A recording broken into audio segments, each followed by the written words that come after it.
Rahayu, Rahayu, Rahayu. Apa kabar semuanya? Hari ini kita akan coba jelaskan atau menguak sebuah kisah dari 21 Raja Nusantara yang akan memimpin dunia.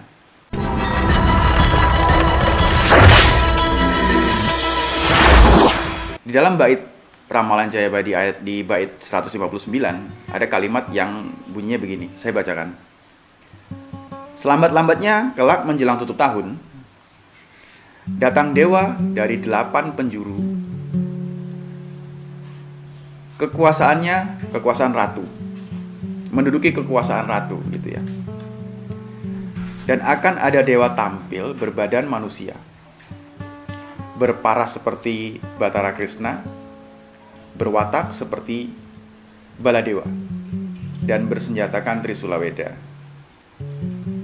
Nah, di sini saya akan coba mengkaji sebuah bait tersebut sampai pada akan ada dewa tampil berbadan manusia ya. Saya akan coba mengkaji dari bait tersebut. Nah, jadi ceritanya begini. Dahulu kala itu pernah hidup seorang raja besar yang bernama Eyang Ismoyojati. Nah, beliau itu menikahi 7 bidadari. Lalu dari hasil pernikahannya itu bersama 7 bidadari lahirlah 7 orang dewa. Lalu 7 dewa itu menikah lagi atau menikahi manusia. Dari lahirlah 7 dewa dan 7 dewa ini menikahi manusia. Dari pernikahan dewa bersama manusia itu lahirlah 14 anak laki-laki yang tentunya disebut manusia setengah dewa ya.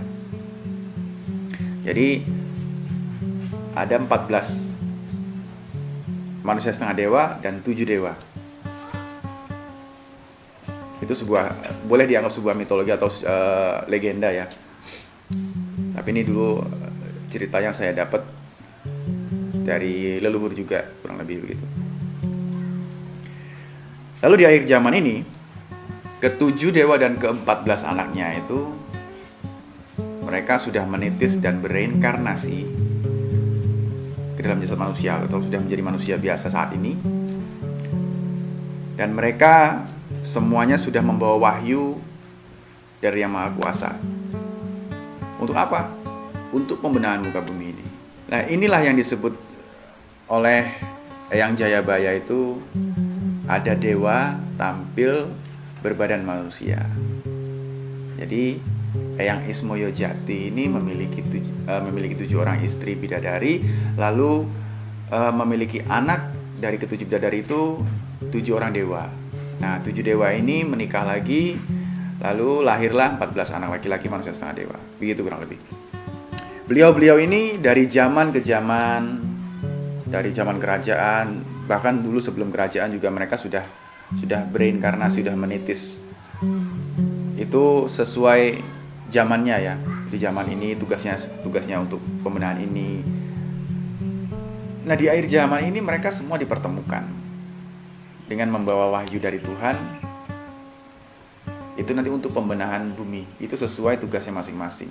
Jadi wahyu tersebut kan ada tatanannya, ada aturannya. Wahyu ini tugasnya ini, wahyu ini tugasnya ini. Dan wahyu tertingginya itu yang wahyu Cakraningrat ya. Jadi semua wahyu sudah diturunkan kepada beliau-beliau tadi 21 orang yang sekarang sudah berjasad manusia. Mereka memiliki tugas untuk pembenahan bumi. Dan ke-21 orang tadi memiliki satu pemimpin. Nah, itulah yang disebut, yang terkenal saat ini dengan sebutan Satrio Piningit atau Ratu Adil. Inilah beliaulah yang memiliki wahyu tertinggi yang untuk memimpin ke-20 orang tadi untuk pembenahan. Beliau tadi, ke-21 orang tadi, dari zaman ke zaman itu pernah hidup sebagai raja-raja besar. Itu mereka memiliki tugas sesuai zamannya ya. Itu terus mereka bereinkarnasi pada zaman ini, zaman yang dulu memiliki tugas yang itu. Lalu ke zaman ini nanti dia memiliki tugas untuk pembenahan. Jadi mereka pernah hidup dulunya, sekarang berinkarnasi. Lalu sampailah di akhir zaman ini. Mereka saat ini hidup bermasyarakat, hidup seperti rakyat biasa, sampai nanti akhirnya mereka diangkat kembali menjadi raja. Istilah saat ini mereka masih menunggu waktu seperti yang Tuhan telah tentukan ya. Jadi seperti video saya yang sebelumnya kita jelaskan mengenai Pancasila ya. Setelah Satrio Piningit ini nanti menyelesaikan urusan aset Nusantara yang ada di Bank Swiss, dengan juga nanti menyelesaikan aset yang ada di 40 negara, dan yang seluruh perusahaan-perusahaan luar negeri itu, ribuan perusahaan itu nanti semuanya dibalik nama atas nama Ratu Adil. Otomatis nanti beliau dideklarasikan oleh dunia.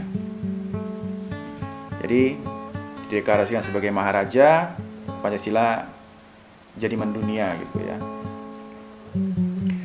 Jadi untuk menerapkan sistem Ratu Adil ini, beliau si Satrio Piningit itu nanti dibantu oleh 20 orang raja lainnya, yang notabene masih satu darah, satu keturunan. Jadi satu pemimpin dan 20 orang raja membantu untuk menerapkan sistem Ratu Adil. Dari mana datangnya nanti? Dari 8 penjuru. Jadi ketika nanti Satrio Piningit itu nanti ditemukan dan sudah ditemukan dan muncul itu otomatis yang ke-20 lainnya nanti akan datang dari 8 penjuru mata angin. Itu dengan sendirinya, dan otomatis mereka ditemukan semua. Begitu kurang lebih. Ini tidak bisa direkayasa. Semuanya itu sudah ada aturannya, tidak bisa direkayasa, tidak bisa dibohongi, karena Ratu Adil sendiri tahu orangnya yang mana saja yang memiliki wahyu ratu itu. Ke-20 orang itu mana saja Ratu Adil atau Satrio Piningit sudah tahu orangnya. Oh ternyata ini yang memiliki wahyu ini tugasnya ini memiliki wahyu ini tugasnya ini. Dia sudah tahu, jadi nggak bisa direkayasa. Jadi orang mau ngaku seperti apa itu nggak bisa. Nanti yang menentukan Ratu Adilnya sendiri. Ke-20 raja yang tadinya berawal dari rakyat biasa ini, setelah mereka ditemukan dan muncul ke permukaan, mereka nanti membantu atau bekerja sama menerapkan sistem Ratu Adil yang sudah diatur sedemikian rupa oleh Sang Pencipta melalui wahyu-wahyunya itu tadi. Jadi mereka bekerja itu nanti sesuai kapasitas wahyu masing-masing. Mereka sudah tahu penempatan posisinya. Jadi tidak lagi ribut masalah posisi. Jadi memang ya itulah ya kekuasaan Tuhan ya. Jadi memang wahyu diturunkan itu di setiap zaman memang sudah ada porsinya masing-masing. Sudah pasti nanti kebijaksanaan itu akan nyata, akan benar-benar kita lihat. Dan sistem Ratu Adil ini itu adalah yang berdasarkan Pancasila. Nah, sistem seperti itulah nanti akan diterapkan ke Indonesia pada khususnya. Setelah nanti dari Indonesia diterapkan dengan baik, otomatis nanti diterapkan ke seluruh dunia. Caranya seperti apa ya? Di video sebelumnya saya sudah jelaskan caranya seperti apa. Istilahnya gambaran saja ya. Sistem yang berdasarkan Pancasila yang diterapkan di seluruh dunia itu nanti nggak perlu negara-negara lain itu nanti masang logo Pancasila atau mereka harus menghafal, nggak perlu. Cuman sistem yang dibentuk itu nanti yang dibuat oleh Ratu Adil dan 20 orang lainnya itu nanti cukup dengan sistem itu nanti menggiring orang-orang itu berpikir, bersikap, bekerja itu nanti yang sesuai seperti landasan Pancasila. Jadi mereka nggak perlu mengerti tentang Pancasila, tapi mereka otomatis bekerja seperti yang sudah Ratu Adil bentuk gitu loh, tatanan Pancasila itu. Jadi mereka bekerja sama itu nanti memang benar-benar untuk menciptakan sistem keadilan yang sejati, menebarkan kemakmuran dan kedamaian, jadi cinta kasih, jadi nggak ada lagi perselisihan. Jadi benar-benar muka bumi ini pada umumnya nanti akan diberikan kemakmuran, terkhusus Indonesia juga nanti, itu pasti. Itu yang disebut nanti Indonesia menjadi mercusuar dunia seperti itu. Jadi kenapa 21 orang ini bisa menjadi raja atau bisa menjadi pemimpin dunia? Hakikatnya begini, ke-21 orang ini adalah 7 dewa dan 14 anak dewa. Beliau-beliau ini membawa wahyu dari Yang Maha Kuasa. Itu otomatis gak bisa diganggu, itu ketentuan Yang Maha Kuasa. sudah pasti mereka lah yang memimpin dunia. Orang yang mendapat wahyu dari Tuhan itu ya itulah raja. Dan pasti orang yang mendapatkan wahyu dari Tuhan itu adalah dalemannya itu, atau mungkin reinkarnasi dari dewa. Sekarang sih yang penting kita adalah persiapkan diri kita dari sekarang untuk menyambut kejayaan Nusantara kembali dan menyambut ke-21 ksatria yang akan datang. Berbuatlah baik sebanyak-banyaknya, hilangkan dengki, tebarkan kasih sayang kemana-mana, supaya kita termasuk sebagai orang-orang yang selamat dan bisa menyaksikan bumi ini dipenuhi dengan kedamaian. Itu saja semuanya. Rahayu, rahayu, rahayu.